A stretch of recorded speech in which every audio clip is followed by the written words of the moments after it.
2024 क्या 2030 भी होएगा तभी मोदी आएगा। मोदी के मुकाबले में कोई बंदा नहीं आया। जब गठबंधन अभी एकजुट हुआ है, 27 पार्टियां एकजुट हैं, मोदी से क्या कैसा रहेगा? उससे कोई फर्क नहीं पड़ने वाला। उनका प्रधानमंत्री एक ही डिसाइड नहीं हो पा रहा है कौन पीएम कैंडिडेट बनेगा। हर कोई कहता है मैं पीएम कैंडिडेट की बारी है। 6 से 7 महीने में मथुरा वाला मंदिर शुरू हो यहाँ बहुत कुछ देखा होगा, 40 साल में बहुत सारी राजनीति देखी गोली होगी। भी चली थी, गोली चलाया था मुलायम सिंह ने, तो भी देखा।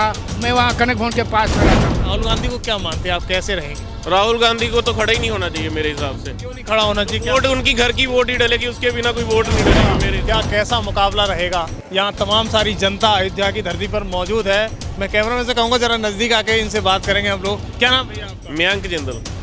जैन साहब, क्या लग रहा है आपको इस तैयारी के साथ 2024 का माहौल क्या रहने वाला है? 2024 क्या 2030 भी होएगा तभी मोदी आएगा। मोदी के मुकाबले में कोई बंदा नहीं आया यहाँ पे। क्यों लग रहा है आपको कि मोदी के मुकाबले कोई नहीं आ सकता? मोदी काम कर रहा है, घर घर सभी को खाना पहुँचा रहा है, रहने का व्यवस्था दे रहा है, फ्री ना देकर सस्ते रेट में दे रहा है। लेकिन वो कहते हैं ये लॉलीपॉप पकड़ा दिया, विपक्ष हमेशा उंगली साधता रहता है, देश को बेच दिया है, तमाम सारे मुद्दा। लॉलीपॉप पकड़ाया, कुछ तो पकड़ाया। दूसरे विपक्ष ने तो कुछ भी नहीं पकड़ाया, लॉलीपॉप भी नहीं पकड़ाया। देते तो सही कुछ।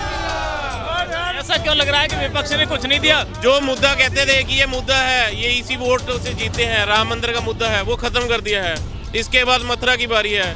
6 से 7 महीने में मथुरा वाला मंदिर शुरू हो जाएगा। जय श्री राम। वो कहते हैं कि ये तो जबरदस्त काम किया जा रहा है, ये मतलब अपने आप जबरन का बजाया जा रहा है, कोर्ट को नहीं मान रहे हैं विपक्ष बैठा हुआ। अब राम के मंदिर के यहाँ प्राण प्रतिष्ठा होनी है, यहाँ भी नहीं आ रहा है विपक्ष।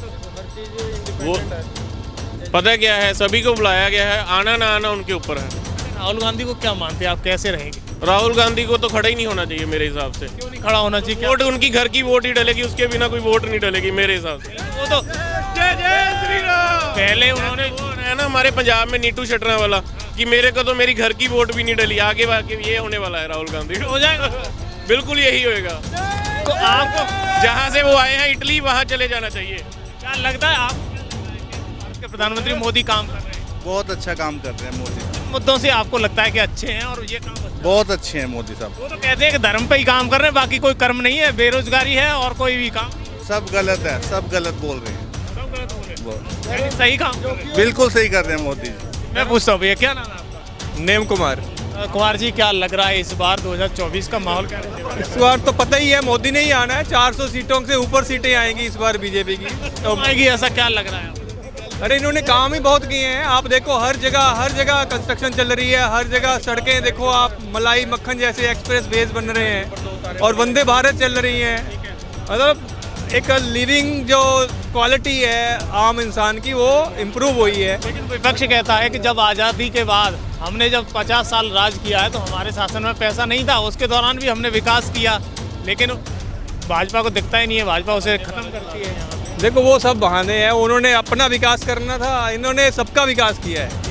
तो विपक्ष ने कुछ ना कुछ बोलना है, तो इसलिए कोई मुद्दा तो है नहीं, कुछ ना कुछ बोलना है, उन्होंने तो बोल रहे हैं, बस ये है विपक्ष। आपको लगता है कि जब गठबंधन अभी एकजुट हुआ है, 27 पार्टियां एकजुट हैं, मोदी से क्या कैसा रहेगा? उससे कोई फर्क नहीं पड़ने वाला। उनका प्रधानमंत्री एक ही डिसाइड नहीं हो पा रहा है कौन पीएम कैंडिडेट बनेगा।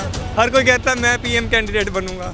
तो कहने के लिए गठबंधन है, पर वो अंदर से वो टूटा हुआ है। टूटा हुआ है। लेकिन उत्तर प्रदेश के सीएम, पूर्व सीएम अखिलेश यादव जी उसे गांठ बांधने का काम कर रहे हैं, क्या लगता है? कोशिश चल रही है पूरी, देखते हैं क्या होता है 2024 में। एक बार प्रधानमंत्री बना दो राहुल गांधी को, क्या फायदा? भारत माता की जय। राहुल गांधी से डर क्यों लग रहा है? क्यों नहीं कह रहे हो कि प्रधानमंत्री बन जाए? कोई नहीं डर रहा, वो तो नहीं बन सकते वो। क्यों नहीं बन सकते? अरे नहीं बन सकते, अरे दादा कुछ तो है उनमें। उसमें कुछ नहीं है, यही तो है नहीं उनमें। कुछ नहीं है उसमें, कुछ है ही नहीं। है ही नहीं, वो हो गए। नाम कैसे चलेगा गांधी परिवार का? अरे अब नहीं चल पाएगा, गया नोट पे चलेगा बस। नोट पे नोट। नोट पे सिर्फ नोट पे चलेगा और कहीं नहीं चलेगा। ऐसा कैसे लग रहा है आपको? बस नोट चलते रहेंगे। नोट गांधी अभी तो युवा हैं। युवा कहाँ रह गए हैं? अगर युवा होते तो शादी हो जाती अब तक। तो शादी शादी भी नहीं हुई। कहाँ आपको बुलाया था? नहीं बुलाया। फिर तो आगे लग रहा भी रहा कि शादी हो जाएगी। तो तमाम सारे युवा भी मौजूद हैं। दादा क्या नाम है? जानकी शरण। यहीं से हो? हाँ, कैसा लग रहा है आपको? अयोध्या बदल रही है, कैसा लग रहा है? बहुत अच्छा बदल रहा है। अच्छा, हाँ, मैं तो यहाँ 40 साल से रहता हूँ। 40 साल से रह रहे हो? और क्या? अच्छा, जैसे आप 40 साल से रह रहे हो, आपने यहाँ बहुत कुछ देखा होगा, 40 साल में बहुत सारी राजनीति देखी गोली होगी। भी चली थी, गोली चलाया था मुलायम सिंह ने तो भी देखा। मैं वहाँ कनक भवन के पास में रहता था। तो ये बहुत अच्छी मुझे बात बता रहे हो। मैं कैमरामैन से कहूँगा जरा, तो आप कार सेवकों में शामिल थे? मैं उस समय कनक भवन के पास में रहा जहाँ गोली चली थी। अब ये छोटा सा कुटिया यहीं है, पास में रहते हैं, जमीन लिया था। वो वातावरण कैसा था, कैसे वो गोली चली? वातावरण बहुत खतरनाक था। हाँ, क्या लगता है कि मुसलमानों को वर्दी पढ़ा करके पीएसी के वर्दी पहना के गोली चलवाए थे हनुमानगढ़ी के पास में। हाँ, उसमें कितने कार सेवकों की हत्या हुई होगी लगभग? कम से कम 50,000 कार सेवक तो रोडों पर पटे हुए थे। वहाँ दिगंबर अखाड़े के सामने जो है लाल कोठिए, सब गोलियों से सब लाश पड़ी थी। लाश भर भर करके सब इधर सजूज के उधर जो है लाश भर भर के फेंक देते, दूर ले जाके फेंक देते थे, ले जाते थे। सत्ता में जब मुलायम सिंह यादव थे, हाँ, जो उस समय थे। लेकिन कुछ ऐसा नहीं किया और गया। मुलायम सिंह का अभिमान तो चूर हुआ, बोला कि जो है परिंदे पर नहीं मारेगा। लेकिन ऐसा हमारे भगवान की कृपा राम जी की कि पता नहीं कहाँ से जो कार सेवक सब गांव में रुके थे। और जब जैसे बोला था वैसे पता नहीं कहाँ से लांग करके सब इधर उधर से सब अयोध्या में खड़ा होने का जगह नहीं था। और सब खाने पीने के व्यवस्था, सबकी व्यवस्था, सब गाँवों में अलग अलग सब व्यवस्था हुआ था, चकाचक था। उसके अभिमान चूर हो गया। यानी अभिमान चूर कर दिया। हाँ, अभिमान चूर हो गया। लेकिन कार सेवकों का बलिदान आज दिख रहा है।